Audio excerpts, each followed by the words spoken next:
Well, the organisation Undoing Tax Abuse is calling on Treasury to extend beyond the 31st of May the R1.50 temporary reduction of the general fuel levy. They say that failing this, the price of petrol and diesel is likely to increase to over R25 per litre in the coming months. For more on this, let's talk to Outa CEO Wayne Duvenage. Wayne, thanks for your time. We appreciate it. Last week, I was reading stories about the minister not considering an extension of this relief, but you're now saying, hey, we need it. Absolutely. If he doesn't keep that relief, as we say, it'll go over R25 a litre. And I can't tell you, this is diesel and petrol, the impact that is going to have on commodity prices, hauling costs, commuter costs. This is a shock to the system, already too high. I mean, for the last 3 years, pre the Ukraine war, our average fuel price was at 16 Rand 23 per litre. We're now getting to 25 Rand in a very short space of time.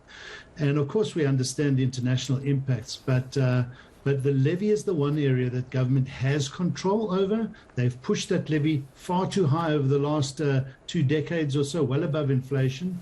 And we think this is a correction that should have happened over time, long before we got here. So he would be in his right mind to do so, hold on as long as he can to that R1.50 reprieve. But we're saying he should use this opportunity as well to get government to start digging deep in the savings and the prudent spending, which we need as a country, because this is going to impact everybody. Yeah, so it's been so inflated, you say, that if this relief measure is extended, government's not really going to suffer if they don't get the R1.50. Well, they'll suffer to the extent of about 2.8 billion Rand a month, by the way. That's the impact of it. But we believe they can find that money within their own ambit and in their own controls. We know that we have a bloated government. We know that we have many departments that are spending unnecessarily. We know that there's money in the cupboards to be bought out. We also have emergencies that we've got to deal with. But this is so important to the economy that we think the minister needs to seriously think about it, get his cabinet members together and say, find that 3 billion Rand a month we need so that we can hold back on this massive inflationary increase that's going to happen for a long time to come if we allow petrol to go over 25 Rand a litre. Now, when this announcement was made, this relief measure, so to speak, we were also told that the R1.50 was going to happen for 2 months because government was pursuing a more permanent and sustainable restructuring measure of the fuel price. Have you heard anything about that?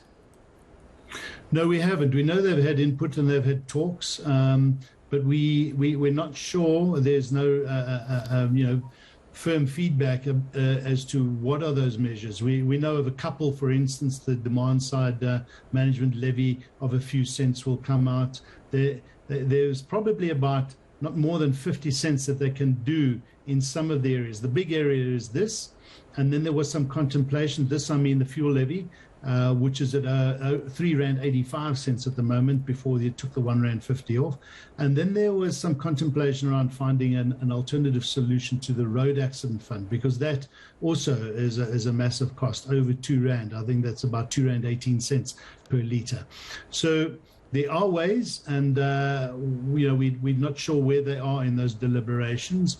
But the other side of it is we've got to get the retailers' levies to stop being increased, because those have increased in the last 15 years by 13% per annum on average. That is nearly 3 times inflation. And let's remind government about the implications of the fuel price going up to over 25 Rand per litre, because ultimately it's going to hit South Africans in so many different ways. Food price increases, for instance. Big time.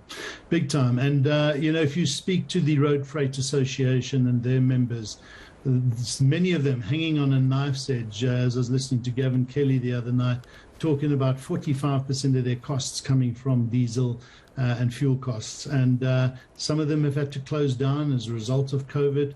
Others that are just hanging in there now really do not need this. That's going to be passed straight on to the consumers, and this is going to have an inflationary impact for a long time to come. Okay. Thank you so much for your time. We appreciate it. Organisation Undoing Tax Abuse CEO Wayne Duvenage.